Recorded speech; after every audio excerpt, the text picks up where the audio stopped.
Heavy rains have lashed the island of Jamaica, resulting in massive flooding and landslides in a number of parishes, with the government already forking out $175 million to municipal corporations to respond to the impact of the heavy rains.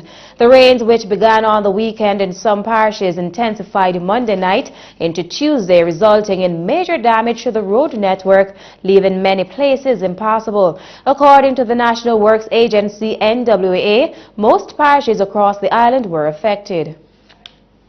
We have had impact in the parishes of St. Mary, in St. Thomas, in Portland, in St. Andrew, Kingston, St. Catherine, Manchester, Westmoreland, and Clarendon. Several areas have been impacted by landslides and inundation. Insofar as major corridors, the Bogwa Gorge continues to be impassable. We have water flowing as much as 10 to 15 feet above the road by the flat bridge.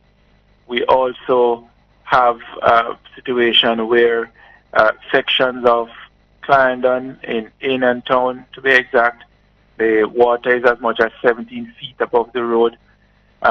Landslides and have been blocking sections of roads in that part of the parish. On the southern side, we have a lot of flooding in places like Banks, in Racecourse, Water Lane, Alley. All of those areas are now inaccessible. Westmoreland, we have flooding over in Little London, in Unity, 3 Miles River. In St. Thomas, from Bath to Bath Fountain is cut off. In St. Andrew, the road to Newcastle is impassable, resulting from landslides. So it's a number of issues that we have on several corridors across the country. A number of eyewitnesses across the island recorded some of the ordeal. Here is one such account from a resident in Kingston. See, them there turn back. Why Fat Paul still deciding, oh, you might finally turn back, you know. Yo, you wicked, brother, you wicked. It's up Jackson Road. Yeah, man, see there? All the flood out, brother, I'll come out in the road. Yeah, man, I mash this thing, I mash up vehicle. You see me, I say? So, you want to don't feel no way. You catch a piece of it, you know? See there? Yeah, man, it's flood out, man. Yeah, man. A wicked thing I go on here, sir. Flood out in the road. Beer water in the road. Beer water, brother. Nothing can pass. Right on the road, turn gully. Yeah, man. Road turn gully, you know. Meanwhile, a mother and a twin from Linstead, St. Catherine were among those trapped in the disaster. We again hear from an eyewitness. We see Wagwan, we call help, no come.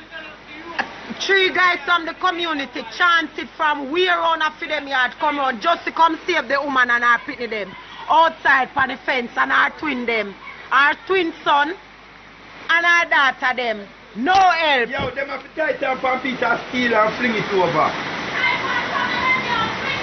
Tie from piece of steel.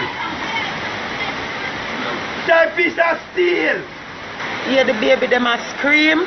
Hear the baby them a scream, and from 3 o'clock we are called for help and nobody now come.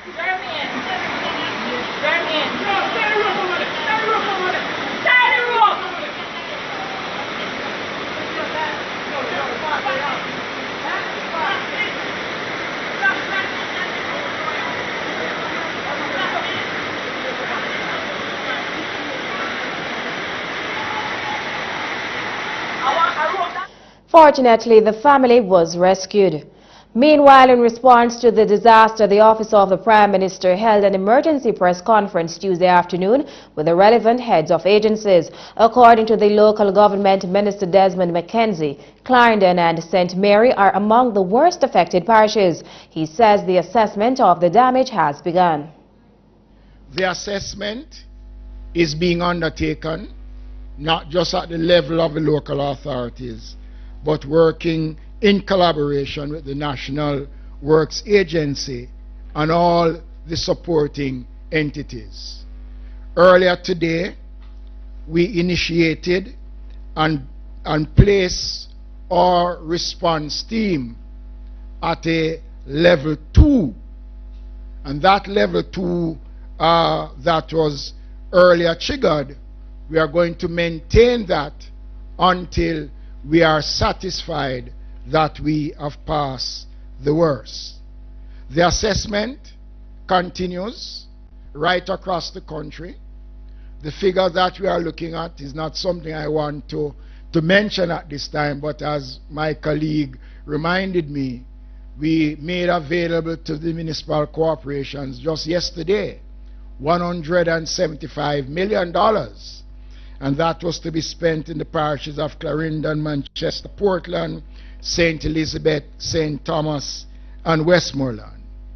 We are making arrangements as I speak to ensure that we get some funding to the St. Anne Municipal Corporation, because sections of that parish, mainly in the Cave Valley area, has been severely affected by flooding. Meanwhile, Minister Horace Chang, who is acting as Prime Minister while Mr. Holness is overseas on business, says all systems have been activated. The Office of Disaster Preparedness and Emergency Management has activated National Emergency Operations Center at level 2 as indicated from 12 noon today. All the parish emergency operations centers were activated an hour earlier, and all parish representatives have been mobilized to attend their respective EOCs. Shelter managers are currently on standby in the event of shelters need to be opened to respond to the evacuation. And all relevant agencies, that is the National Works Agency, the National Solid Waste Management Authority, and of course the Jamaica Defence Force have all been activated and on standby to assist in an emergency. In fact, the Jamaica Defence Force and the Fire Department had to rescue some 30 individuals out in Sunnyside in the Lindsay area. And the JDF in particular stand by with, I think, 4 teams, 1 in Monique, 1 at Newcastle, and 2 in the corporate area, ready to assist and provide backup services to the various agencies involved in the operations at this point in time. And the Director of the Meteorological Division, Evan Thompson, said the rains are expected to continue for the next 2 days. However, Jamaicans should be past the worst. The peak of the rainfall for this event, we are expecting that has passed. Most of the activity has started to move off the island. However, we are still in the general area of that trough, and it is interacting at the same time with another system, which is a frontal system that is more toward the north. But usually with these frontal systems, we also have them generating the kind of trough type rainfall that we are experiencing. So we do expect that for the next 24 hours, first of all, we will see a decrease in the rainfall more in the vein of what we experienced over the past the 24 hours preceding this one, and then as we move toward Thursday, we should see even less in terms of the rainfall. So we are at the peak today, moving up from yesterday's rainfall, and we are expecting to go down tomorrow and even less on Thursday, where on Friday we expect that conditions will be getting back to what we consider to be normal. Still in Jamaica, due to the heavy rains on the island, most schools were closed on Tuesday, except for those in Westville and Hanover and St. James. According to Education Minister Senator Royal Reid, while speaking at the emergency press briefing Tuesday, schools were only open for those doing external examinations. The minister noted the procedure for those students who may have missed their external exams due to the inclement weather, and says most schools should be opened on Wednesday. The procedure for students who have missed their exams would be that they would have to report to the school directly, and we'll send a report to CXC, and CXC will make a determination as to what remedy they are likely to offer. There are usually 2 remedies.